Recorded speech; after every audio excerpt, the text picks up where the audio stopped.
સુરતના કાપોદ્રામાં મિત્રતાને લાંછન લાગે તેવો કિસ્સો પ્રકાશમાં આવ્યો છે। મિત્રના મોત બાદ મિત્રએ તેના 12માના દિવસે મોબાઈલ ચોરી લઈ અને ગૂગલ પેથી 3 લાખ રૂપિયા ઉસેટી લીધા હતા। ત્યારે આ ગુનાનો ભેદ ઉકેલી પોલીસે આરોપીને ઝડપી લઈ મુદ્દામાલ કબજે કર્યો હતો, જે રૂપિયા આજે મૃતકની વિધવાને પોલીસે અર્પણ કર્યા હતા।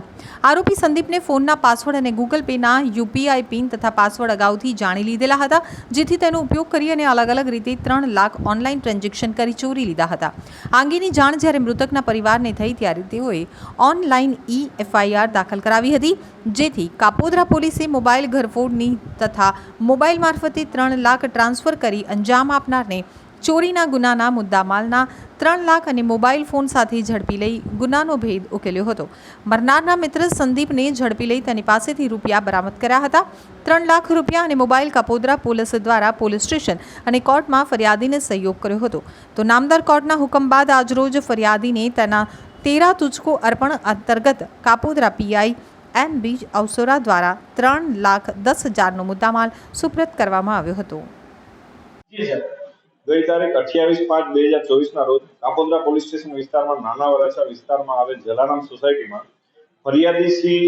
एक फरियाद कापोद्रा पोलीस स्टेशन ईएफआई ना माध्यमथी नोंधावेल के पोताना सगा नाना भाई नामे निकुंजभाई के जेओ કેન્સરની બીમારીથી મૃત્યુ પામેલા છે, તેના પાણી ઢોળની વિધિ હોય એ વિધિમાં ઘણા બધા માણસો આવેલા હોય, તેથી તેમના નાના ભાઈની પત્નીનો મોબાઈલ કોઈ ચોર ઈસમ ચોરીને લઈ ગયેલ છે, જે મતલબની ફરિયાદ નોંધેલી। જે ફરિયાદ અનુસંધાને કાપોદ્રા પોલીસ સ્ટેશનના સર્વેલન્સ સ્ટાફને આ તપાસ આપવામાં આવેલી। જે તપાસમાં એવું જણાવેલ માલુમ પડેલ કે આ મોબાઈલના જે ચોર ચોરી કરીને રહી ગયેલ છે, એ મોબાઈલના ઉપયોગથી એ મોબાઈલમાં પડેલા એકાઉન્ટમાંથી 3 લાખ રૂપિયા અન્ય એકાઉન્ટમાં ટ્રાન્સફર કરવામાં આવે છે,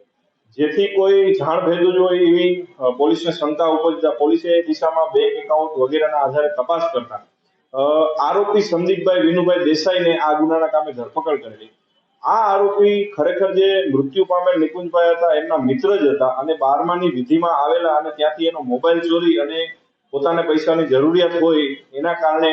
એણે એના એકાઉન્ટમાંથી 3 લાખ બીજાના એકાઉન્ટમાં ટ્રાન્સફર કરેલા અને આ ગુનો કબૂલ કરેલો અને એ કામે સંપૂર્ણ મુદ્દામાલ 3 લાખ રૂપિયા અને મોબાઈલ પોલીસ દ્વારા રિકવર કરવામાં આવેલો અને ગુનાનું ડિટેક્શન કરવામાં આવેલું। ત્યારબાદ આ મુદ્દામાલ છોડાવવા માટે ફરિયાદીશ્રીએ નામદાર કોર્ટમાં અરજી કરેલી, જેમાં પોલીસ દ્વારા તેમની મદદ કરવામાં આવી અને નામદાર કોર્ટના હુકમ થઈ આવે આ સંપૂર્ણ મુદ્દામાલ મહેરબાન પોલીસ કમિશનર શ્રીની સૂચના અનુસાર અને માર્ગદર્શન અનુસાર 13 तुझको अर्पण કાર્યક્રમ અંતર્ગત આજરોજ એમના પત્ની જે મરણ જનાર છે એમના પત્ની તથા એમના ભાઈને 3 લાખ રૂપિયા રોકડા અને 10,000 રૂપિયાનો જેનો મોબાઈલ ચોરાઈ ગયો હતો એ સુપ્રત કરવામાં આવેલ છે।